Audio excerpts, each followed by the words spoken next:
So in the last 90 plus years, over 200 nations have poured literally billions of dollars into their athletic infrastructure. Oh, absolutely. Billions upon Right. billions. They've built these sprawling youth academies, hired the most elite tactical minds, and mobilized millions of fans, all just to win a single gold trophy. Yet, despite, a century of global effort, the password to actually lift that trophy is held by exactly two continents. Yeah, I mean, it sounds like a mathematical impossibility when you frame it that way. You have this event explicitly named the World Cup, heavily marketed as a truly global meritocracy, but The data says otherwise. exactly. The historical data set tells a completely different story. It reveals surprisingly rigid architecture behind the whole spectacle. Which is really the core of our mission today. We're doing a deep dive into an extensive statistical analysis document that tracks the entire history of World Cup finals. And it's fascinating material. It really is. We're stepping away from the emotion, the face paint, the roaring crowds, and we're looking at this 90-year data set through a purely analytical lens. We want to understand the tactical evolution, the historical patterns, and ultimately the hidden rules that dictate how the beautiful game is actually won. Every single winner in the history of the tournament has come from either Europe or South America. Europe holds 12 titles, South America holds 10. No one else has ever broken through. Not once. It's like an exclusive VIP club, and for almost a century, only those two continents have had the password to get past the bouncer. The source actually provides a really fascinating metric to quantify the hierarchy within that walled garden. It uses a World Cup Power Index. Okay, how does that work? So the methodology assigns 3 points for winning a final and 1 point for being a runner-up. It's a highly effective way to measure success because, it rewards ultimate victory, but it also heavily weights From the data. Brazil is at the very top with 17 points. Germany is right behind them with 16. Yeah. Then there is a slight drop-off to Italy with 14 and Argentina with 12. But looking at the raw data for those top two, Brazil and Germany, I noticed this sort of paradox. Germany has actually reached more finals than any other nation. Right, they have 8 appearances. Right, 8. But Brazil only has 7. So why is Brazil sitting at number 1 on the index? That comes down to Brazil's conversion rate in the final match. It's unmatched. Germany reached 8 finals, sure, but won 4 titles. Brazil reached 7 finals and won 5. Oh, wow. So they make it count. Exactly. Germany's system produces this terrifying mechanical consistency in navigating the tournament structure, but when the trophy is actually sitting on a pedestal next to the pitch, Brazil's historical capacity to deliver apex individual performances in those 90 minutes is mathematically superior. I want to look at the macro level of this duopoly, though. You have 12 titles for Europe, 10 for South America. That looks incredibly balanced on paper. It does. But Europe has a vastly larger number of participating nations in every single tournament. I mean, if this were a lottery, Europe is buying twice as many tickets. Why isn't the trophy case heavily skewed in their favor? Well, that assumption only holds up if every team has an equal probability of winning. And the source analysis dismantling that assumption points out that despite the heavy mathematical advantage in representation, the competition remains remarkably balanced. Because of the talent concentration. Right. South American nations, specifically Brazil and Argentina, possess a deeply ingrained footballing culture and hyper-concentrated talent pools. They punch incredibly far above their mathematical weight class when it comes to representation versus actual results. So they aren't buying more tickets. They possess tickets with a much higher probability of hitting the jackpot. That makes total sense. Yeah. But, no monopoly lasts forever. The data highlights France as the modern disruptor here. Oh, They currently sit at 8 points on the index, with 4 final appearances and 2 wins.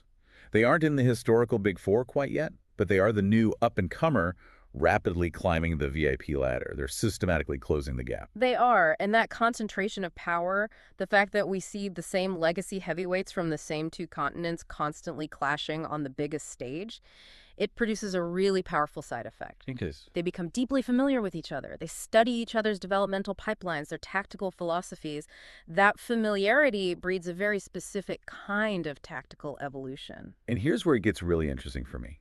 Because if you look at the early decades of the World Cup, from 1930 up to about 1970, the average number of goals per final hovered around 4.0. 4 goals a game. That is wild, just free-flowing entertainment. But look at the modern era, from 1974 to 2022. That average plummets to about 2.4 goals per final. The goal production was practically cut in half. A massive drop. Right, so does that mean modern teams are playing not to lose rather than playing to win? Are they just, I don't know, paralyzed by the fear of making a mistake on a global broadcast? You'd think so, but the source points to a much more systemic mechanism than just psychological fear. Teams haven't devolved into cowardice, they have evolved into states of extreme tactical organization. Okay, how so? The data illustrates this contrast sharply. Look at the 1958 final. Brazil beat Sweden 5-2. 7 total goals. When you analyze footage from that era, you see massive gaps of space between the midfield and the defensive lines. It was a game predicated on outrunning and outscoring the opponent. So early finals were basically track meets where both sides treated offensive haymaker. Exactly. But then the analysis provides modern examples like Brazil and Italy playing to a 0-0 draw in 1994, Spain beating the Netherlands 1-0 in 2010, Germany beating Argentina 1-0 in 2014.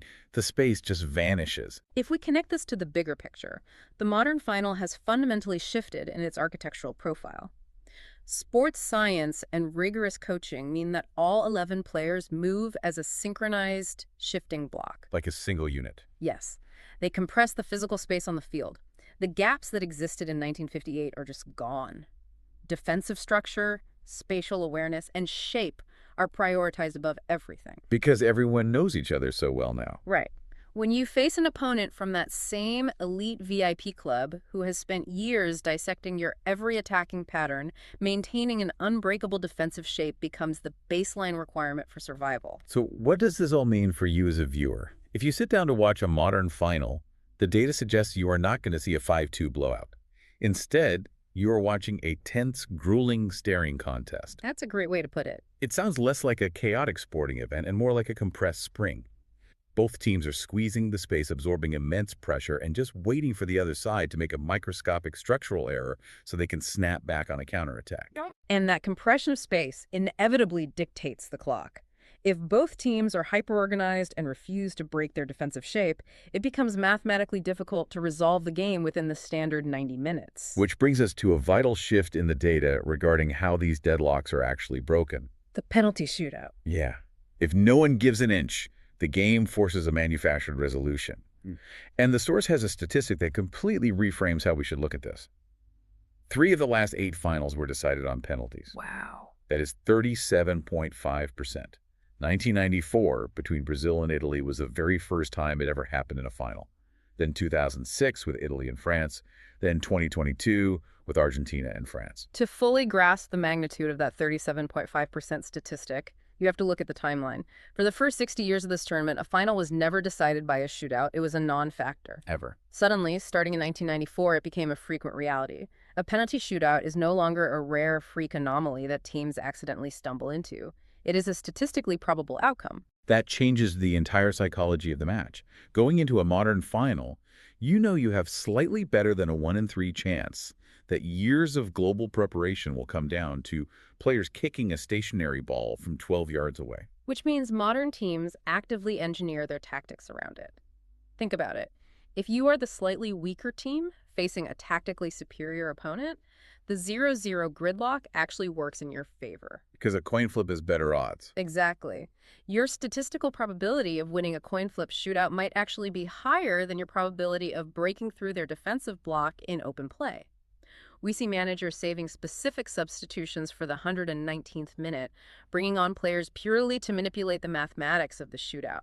It is an anticipated, calculated phase of modern play. When the margins are that incredibly thin, when the tactical systems are so evenly matched that you are actively planning for a coin flip, any marginal advantage becomes deeply valuable. And the source material points to the ultimate tiebreaker here, the phenomenon of playing at home. The home field advantage is massive. Out of the 22 tournaments played, 6 of them have been won by the host nation. That equates to roughly 27% of all historical tournaments. You've got Uruguay in 1930, Italy in 1934, England in 1966, West Germany in 1974, Argentina in 1978, and France in 1998.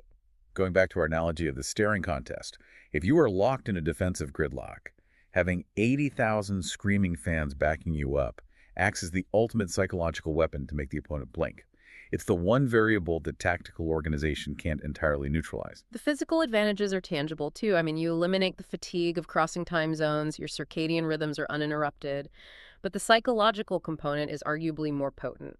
The crowd noise. The sheer energetic force of a hostile crowd exerts subconscious pressure on the opposition and, crucially, on the officiating. In a match defined by compressed space and microscopic errors, a single favorable foul call driven by crowd noise can dictate the entire outcome. Okay, so we have all these heavy systemic trends now. The geographic duopoly, the drastic drop in goals due to spatial compression, the strategic rise of the penalty shootout, and the immense power of the home field advantage. The source material maps out what happens when these specific historical patterns collide. The resulting matchups create narratives that feel almost scripted. Oh, the data around recurring rivalries is particularly stark. Take Germany's efficiency, for example. The analysis isolates a window between 1966 and 2014. In that 48-year span, Germany appeared in 7 finals. 7 finals in less than half a century. It practically implies that for generations, the baseline reality of global football was simply trying to figure out how to get past the German tactical system. And the data shows us exactly who was repeatedly tasked with doing that. Argentina and Germany have met in the final a record 3 times. No other matchup in the history of the tournament has occurred as frequently. It is the ultimate distillation of that Europe versus South America duopoly. In 1986, Argentina takes the crown. 1990, West Germany answers back. Then they meet again 24 years later in 2014, and Germany wins at 1-0 in extra time. It perfectly tracks the evolution we just discussed, moving from the slightly more open games of the 80s into the suffocating, low-scoring modern era. Yeah, the 2014 match is a prime example of the modern tactical gridlock. But the historical data also quantifies the other side of these rivalries, which is the burden of the weight. The source tracks some truly agonizing title droughts. England won their only title with that home field advantage in 1966, and the data notes they are still waiting to return to the summit. Whereas France had a relatively quick turnaround, waiting just 20 years between their 1998 win and their 2018 victory. But the analysis places a heavy emphasis on Argentina. They endured a 36-year wait from that 1986 victory over Germany all the way to 2022. That isn't just a slump. That is generational sporting trauma. Which sets the stage perfectly for the culmination of this data set. When you analyze the 2022 final between Argentina and France, it operates as both a massive statistical outlier and a flawless summary of modern football. Let's run the numbers on that specific game, because it seemingly takes every single trend we've mapped out and just smashes them together. Yeah. Argentina 3, France 3. Argentina eventually wins 4-2 on penalties. We see 6 total goals. A huge spike. Right. Kylian Mbappe scores a hat-trick for France, becoming the very first player in history to score 2 extra-time goals in a final. We spent this entire time dissecting the 2.4 goal average. We established that modern finals are tight, defensive, 1-0 tactical battles, and then 2022 explodes with 6 goals. What's fascinating here is how the match defied the goal-scoring drought, yet entirely fulfilled the underlying structural realities of the modern era. The tactical systems on both sides briefly buckled under the weight of apex individual brilliance, specifically from Mbappe and Lionel Messi. It resulted in an offensive surge we basically haven't seen since the 1950s. However, the ultimate separation between the two teams remained at 0. So even with the systems breaking down and the goals pouring in, the overarching balance between Europe and South America was still totally intact. France, the modern disruptor trying to defend their title, and Argentina, desperate to break a 36-year drought, were completely deadlocked. The 6 goals were an anomaly, but the resolution was not. The match still required that 37.5% probability of a shootout to decide the victor. It bypassed the modern defensive gridlock, but it couldn't bypass the modern mathematical reality of the penalty tiebreaker. It had the historic geographic rivalry. It had the high-scoring energy of the early decades. It had the brutal manufactured resolution of the 2020s. The source material notes that many analysts rank it as the greatest final ever played, and looking at how it encapsulates 90 years of data, you can see exactly why. It honored every historical pattern while simultaneously breaking the most prominent modern rule. Source material. What is the core takeaway, Phil? The next time you watch a World Cup final, you won't just see 22 athletes running around on a patch of grass. You have the decoder ring. You are watching decades of tactical evolution, geographical monopolies, and statistical probabilities unfolding in real time. You'll know exactly why a 1-0 scoreline isn't a lack of effort, but a masterpiece of spatial compression. You'll understand why a penalty shootout isn't a tragic coin flip, but a deeply engineered strategy.